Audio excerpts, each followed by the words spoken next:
2 দিন না 3 দিন পর্যন্ত আল্লাহ তাআলা বেহুশ বানা তাইফের জমিনের ভিতরে আল্লাহ রেখে দিয়েছিল। আমি হাত উঠাইতে পারি নাই, পা উঠাইতে পারি নাই। আমি নবীজির সর্ব শরীরের ভিতরে যখন রক্তাক্ত হলো, আমি নবীজি যখন বেহুশ হয়ে জমিনের মধ্যে পড়লাম, ওই অবস্থায় লক্ষ্য করে দেখেন হযরত যায়েদের উপর কাঁধের উপর হাত দিয়ে নিজের বাড়ির দিকে যখন চলে গেলাম। বাবারে, আপনার শরীরের ভিতরে কেউ যদি মার দেয়, আপনি গাড়ি অ্যাক্সিডেন্ট হয়ে রাস্তার মধ্যে পড়ে রয়েছেন, লক্ষ্য করে দেখবেন আপনার মেয়েকে তুফানগঞ্জের ভিতরে বিবাহ দিয়েছেন। মেয়েগুলা যখন শুনবো বাবা অ্যাক্সিডেন্ট হয়েছে, বাবা কথা বলতে পারে না, মেয়েগুলি স্বামীর বাড়ির তিনি আব্বা আব্বা বলে দৌড়ে আসবো, আসবো না নাই বাবাজি?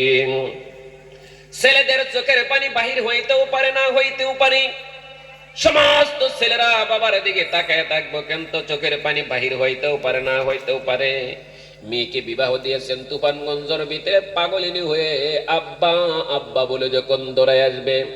এইবার বাবারে, আল্লাহর নবীর 4টা মেয়ে যখন আল্লাহর নবীকে দেখা করার জন্য চলে গেল, মেয়েগুলি হাউ হাউ করে কেঁদে উঠল, আল্লাহ আমার বাবার মা নাই, আমার বাবার বাবা নাই, জীবনে কোনদিন বাবা বাবা বলে ডাকতে পারে নাই।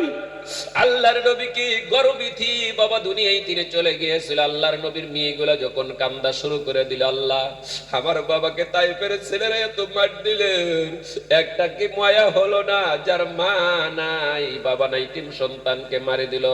বাবা গো, তুমি কি তাইফের ছেলেদের জন্য কোনো শিকায়ত জানাইতে পারো নাই?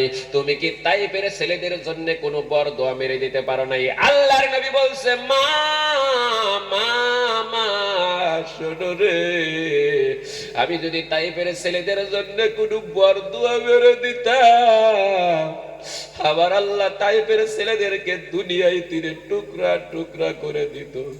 আমি তিন নবী কার কানে শোনাইতাম লা ইলাহা ইল্লাল্লাহু মুহাম্মাদুর রাসূলুল্লাহ।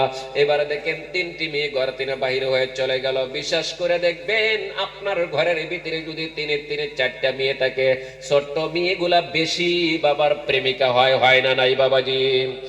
ছোট্ট মেয়েগুলি বেশি বাবার প্রেমিকা হয়। এইবার মা ফাতেমা আল্লাহর নবীকে থেকে যায় না, আল্লাহর নবীর শীতানে বসে বসে আব্বা আব্বা বলে যখন চোখের পানি ছেড়ে দিলেন, আল্লাহর নবীর মাথাটা যখন মালিশ করা শুরু করে দিলেন, এইবার মালিশের কথা মনে হয় একটা কথা মনের ভিতরে জাগ্রত হয়ে গেল, এই বউটুকের ভিতরে আমরা মেয়ের বাবা 2-4 জন আসি না নাই বাবাজি? মেয়ের বাবা আসি না নাই? মেয়ের বাবাদেরকে বলে দিয়েছে, বাবা আল্লাহর নবী শিখিয়ে দিয়েছে যে ঘরের ভিতরে একটা মেয়ে আছে, একটাই জান্নাত। যে ঘরের ভিতরে 2টি মেয়ে আছে, 2টি জান্নাত। নবীদের যখন ভালো লাগে নাই টেনশনের মধ্যে পড়েছে, আল্লাহর নবী ছোট্ট মা ফাতেমাকে বুকের মধ্যে জড়াইয়া দিয়ে আল্লাহর নবী মা ফাতেমার হাতটা বিশ্ব নবীর মাথায় লাগাইয়া দিত। বলুন সুবহানাল্লাহ। এইবার বাবাজি আমার ভাইয়েরা শুনুন, আপনার ঘরের ভিতরে যদি 2-4 বছরের মেয়ে থাকে গো, সকাল বেলায় লক্ষ্য করে দেখবেন টেনশনে যখন ভালো লাগে না, আপনার মেয়েদের হাতটা নিজের মাথার ভিতরে লাগায় দিবেন, অটোমেটিক বাবার কলবের ভিতরে আল্লাহ শান্তি বর্ষিত করে দেব। বলেন সুবহানাল্লাহ। আল্লাহর নবীর শিকানে বসে পড়ল মা ফাতেমা, বাবা বাবা বাবা বলে চিৎকার মারে, বাবা আপনাকে কে মারি দিছে বাবা? আমি সহ্য করতে পারি না আল্লাহ, আমি আপনার জন্য দোয়া করি। মা যখন আল্লাহর নবীর মাথা মালিশ করতেছে, মালিশ করতে করতে বিশ্ব নবী ঘুমায়া গেলেন। আল্লাহর নবী যখন ঘুমায়া গেলেন, আল্লাহর নবী ঘুমানোর পর নবীজি স্বপ্নের মধ্যে দেখে রে, 6 বছর কালে আমি মাকে হারাইছিলাম, ওই মা স্বপ্নের ভিতরে হাজির হয়েছে। কারণ হলো যার ঘরের ভিতরে মা চলে গিয়েছে, বাবা চলে গিয়েছে, তারা বুঝতে পারেন রে বাবা, রাত্রে যদি আপনার মা আপনাকে আব্দুর রহমান বলে যখন ডাক দিবে, আপনাকে যখন আব্দুল খালেক বলে ডাক দিবে রে বাবা, বাবা মা হারা সন্তান সারাটা রাত চোখের পানি বাহির হয় না নাই বাবাজি? আল্লাহ আমি স্বপ্নের মধ্যে কি দেখাই লাগো আল্লাহ, কত মা বোনদেরকে দেখি স্বামীর বাড়িতে জোর জোর করে চোখের পানি ছেড়ে দেয়, স্বামীর বাড়িতে স্বামীকে নিয়ে যখন ঘুমায়া যায়, নিজের মাকে যখন স্বপ্নে দেখে রে মা মা বলে ডাকে, বাবা হারা সন্তান বলে স্বপ্নের ভিতরে বাবা বাবা বলে যখন ডাকে। এইবার আল্লাহর নবী স্বপ্নের ভিতরে দেখলেন আম্মা আম্মা আম্মা। আল্লাহর নবী থাপ্পা দিয়ে হাত ধরে বলছে, মা গো মা, তোমাকে আমি ছেড়ে দিতে পারি না, অনেক দিন হলো তোমাকে দেখি না, আজ কতদিন হলো তোমাকে আম্মা বলে ডাকতে পারি না রে মা।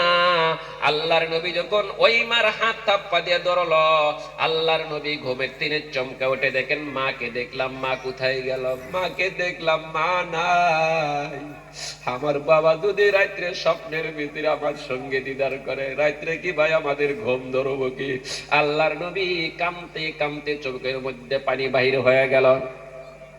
আল্লাহর নবীর কান্দা দেখে আমার আল্লাহ সহ্য করতে পারে নাই।